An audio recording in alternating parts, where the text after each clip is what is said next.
லவ்வா? அரேஞ்ச் மேரேஜ்க்கு எனக்கு ஓகேமா, நீங்க பாக்குற பேரை நான் கல்யாணம் பண்ணிக்கிறேன். ஒரு வார்த்தை கேட்க ஒரு வருஷம் காத்திருந்தேன்.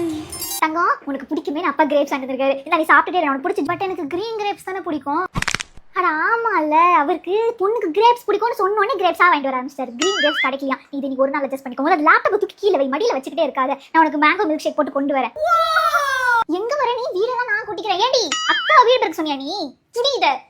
எடுத்துக்கோடி, இதுல வந்து தங்க சரி இருக்கு. அதுக்கப்புறம் நான் இதுல இருந்து ஒரு 100 புடவை எப்படியாவது கழிச்சு கொடுத்துருவேன். இந்த காலத்து அந்த மாதிரி இந்த மாடனா ஒரு 50 புடவை வாங்கிக்கலாமா?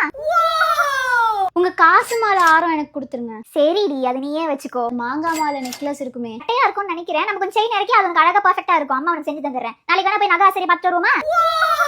ஏங்க, இந்த இட்லி குண்டா நல்லா இருக்கு, நல்லா உழைக்கவும் செய்யும். இதே மாதிரி அவளுக்கும் 5 தட்டு 3 தட்டு குட்டி இட்லி வைக்கிறது. அதுக்கப்புறம் ஒரு இட்லிக்கு இத்தனை பாத்திரமா? ஒரு பாத்திரத்தையும் 11 செட்டு வைக்கலாம். அப்பதான் நமக்கு ஒரு கௌரவம், அவளுக்கு யூஸ்ஃபுல்லா இருக்கும்ல.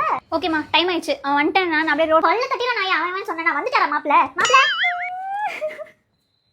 நேற்றுதான் பால்வாடி ஸ்கூல்ல கொண்டு போய் விட்டுட்டு வந்தேன். இப்ப பாருங்க, பத்திரிக்கை எழுத மாப்பிள்ளை வீட்டு வரைக்கும் போயிட்டு வந்திருக்கோம். அவ்வளவு சீக்கிரம் வளர்ந்துட்டாங்க. என் பிள்ளை என் பேச்சை தட்டாம அரேஞ்ச்